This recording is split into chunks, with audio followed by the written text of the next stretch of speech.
Hello and welcome to Stage 5 of All for Nothing, where we are racing for the Koenigsegg Jesko. This is a difficult stage. I'd say it's the most difficult. This first race is quite frustrating, and that's why. The Volkswagen in the lead in front of all of these hypercars. So this took me a long time. I've still got the same upgrades I finished Stage 4 with, 5 out of the first 28, so 5 of the Tier 1 upgrades. So I didn't get all our upgrades yet, that's my point. You got to really optimize your braking points, move ahead very, very quickly and carefully, because this is a no damage, no off-track stage. Old school, meaning instant fail. I tested it this time. And I'm already in 12th. You only need to be in 10th, but you know what? I am done messing around. I've been messing around for like 40 minutes on this particular stage, so I don't really care. I got to the end of this race several times. I did not have enough speed for it to count enough average speed. So you can't hang around in 10th place and actually win this race. And the more upgrades you buy, the slower the bots will get. So what a lot of people don't remember is, as you buy upgrades, you get slower bots and lower targets. So it's kind of funny how it works. But here we go, I'm already in 4th place, and I am not going to be letting up on the gas. I've got to just push it. I'm getting way too squirrely, which is making me very nervous. Average speed is very difficult in this race with my upgrades. If you bought more, well, then it won't be. But 4th place, yeah, you can't really do much less than 4th place. And look at this. Just hitting average speed now. Like, gosh, that's a little bit too close. So that takes us to race number 2 of Stage 5. This one, very difficult. I had to add more upgrades, and so at this point I've got all Tier 1 upgrades, and then I also added up to level 3 in the Tier 3 in drivetrain. I was hoping that would be enough to get me through this entire Stage 5, like the rest of the event, because sometimes if you don't spend enough, you end up spending more. Anyhow, so speed requirement in this one's quite difficult.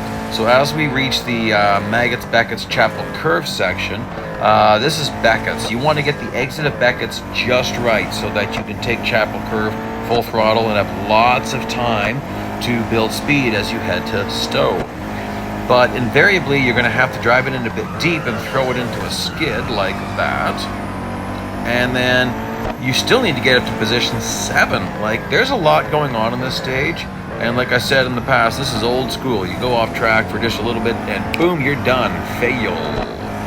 Now, not quite sure my braking points yet. I'm getting a little more dialed. As you can see, a little more dialed. Although that's a little bit heavier on the brakes. Ooh, I tagged him. I didn't want to do that. Oh well. Magnus said he retired. I guess Magnus and I have something in common.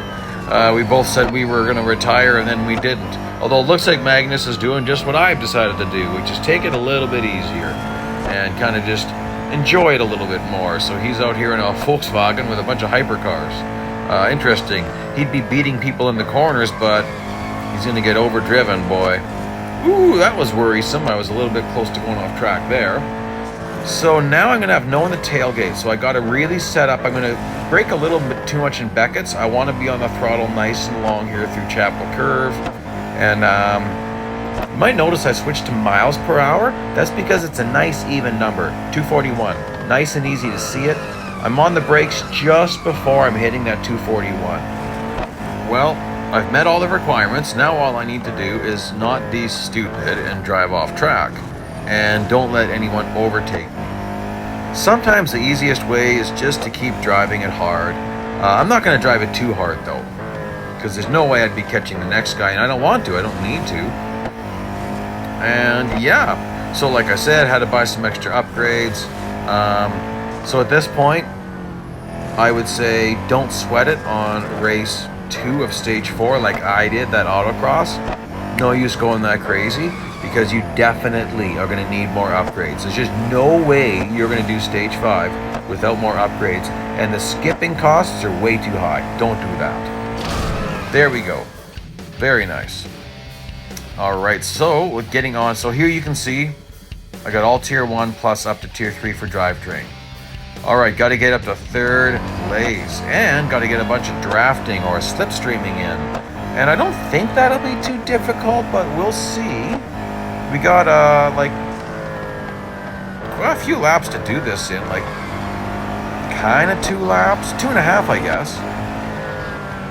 Getting a little bit of drafting from that Bugatti. What I generally do in a stage like this, my first strategy is going to be catch up to the 3rd place car, get all my drafting in on him, and then overtake him just when I'm done that, dump him off, and then finish in 3rd place.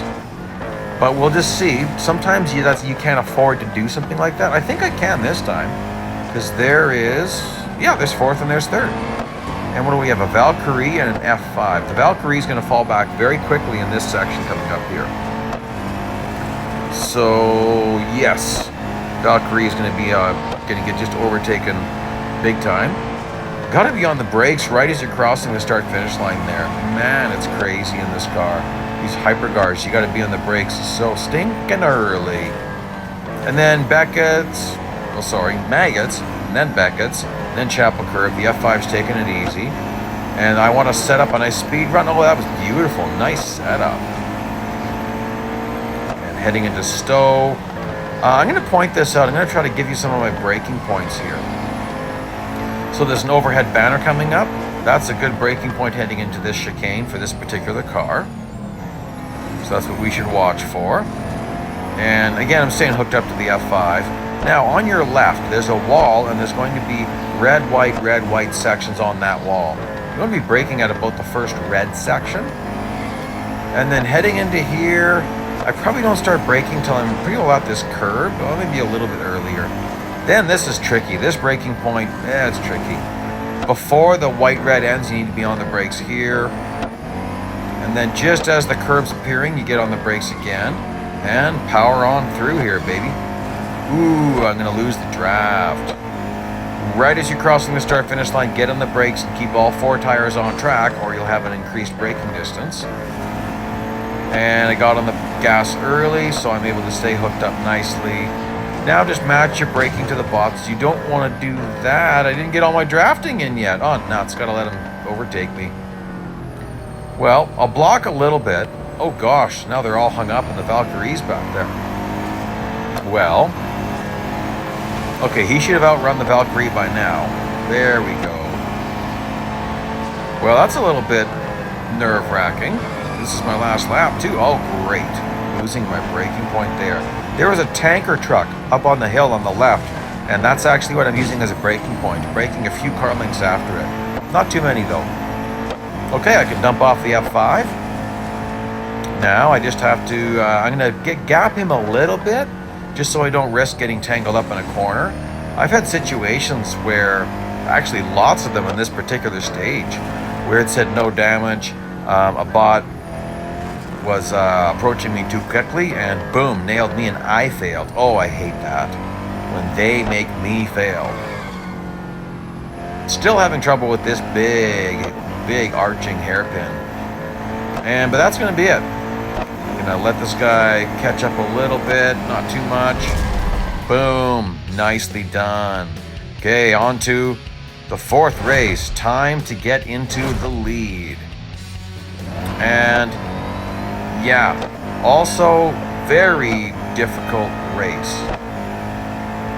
In fact, yes, I had to add more upgrades to do this one as well. So that's what you were seeing there. I had 11 upgrades now. So I made a mistake. I'll just be honest, I made a mistake. I should have bought one of the lower speed upgrades.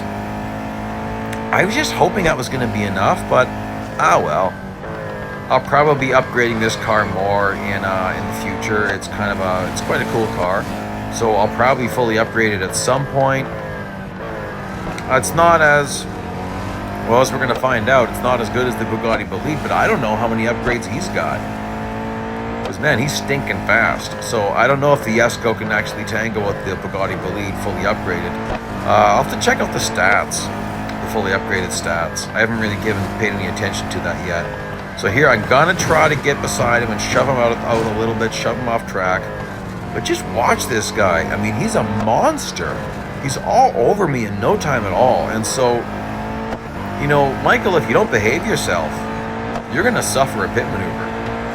And yeah, this is a no damage stage. There's a trick to doing a pit maneuver in a no damage stage. So I'm blocking.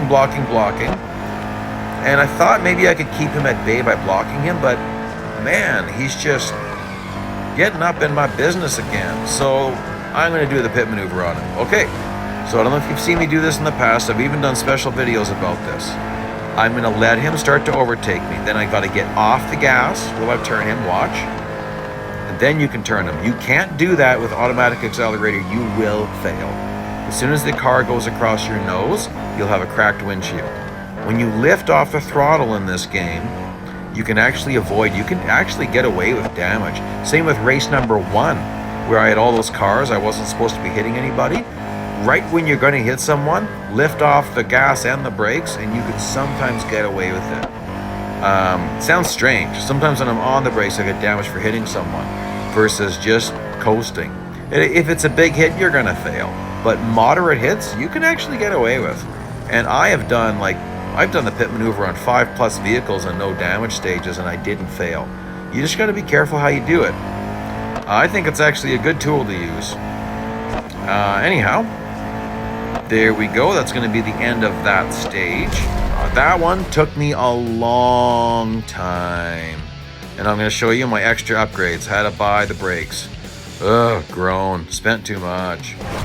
Now this, I'm happy to say, this is the only race out of all of Stage 5 that I did on my first try. So check it out. Now that's because I learned a lot from the other races. So no one in your way, but you don't have any time to let anyone catching up, and who cares at this point? There's no more bot management because the bots are gone. And bot management, it is a real thing. People say it's not. It is. I was watching some of Speedmaster's videos, and I noticed in some of his videos, in some stages where we had the exact same upgrades, sometimes he had bots that were slower than mine. Like some of his F5s were slower. And I thought, interesting, he must have done a better job with bot management. I wasn't going as strict as I used to go in the early stages, and looks like I have to start doing that again. So that's a good lesson to learn. Now, don't get me wrong, this isn't easy. I'm pushing it a lot. And, well, let's talk braking points. On the last lap, I'll talk about my braking points. I think I've covered all of them, but just in case. In hypercars, it's quite different. So I'll start as we're coming up to this lap here. And this would be true if you were using Speedmaster's upgrades too. Okay, so because I'm approaching this at full speed, I'm going to be braking right after the start-finish line. You'll see that. I'm going to keep 4 tires on track for my braking point. I feel more comfortable that way. Now, just as we enter into maggots here, just as I'm hitting the curb, I'm going to be on the brakes, stay on the brakes a long time. Little lift, back to the throttle, a pinch through Beckett's, and then on the throttle before that curb starts. Very carefully. It's not just about braking points, it's trajectory, guys. Watch on your top left, there's a tanker on the hill. I'm probably going about 4 to 5 car lengths past him now with these upgrades. I'm using the same overhead banner here, and then the chicane into the throttle early. If you get this right, you could actually stay full throttle. You might notice I'm doing a little lift once in a while. Okay, on your left, like I mentioned on the wall, there's a red, white. I'm braking probably just a little bit after the first red one because I have a little more upgrades now.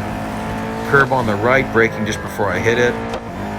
Kind of watch, this one's kind of a blind braking point, just kind of by feel. Definitely braking before the end of the white-red here. And then braking right before that curb starts. And that's about it, guys. That'll take us to the end here. I hope you've enjoyed this series. I hope these tips are really helpful for you. I try to add lots of my tips in these videos, so it's not just a visual thing. Please like, please subscribe. There's my final upgrades. Here's the rewards and a nice view of the Jesko. And I'll throw up a few other links here that you might like. So again, guys, thank you so much for joining me today, and I'll race you later.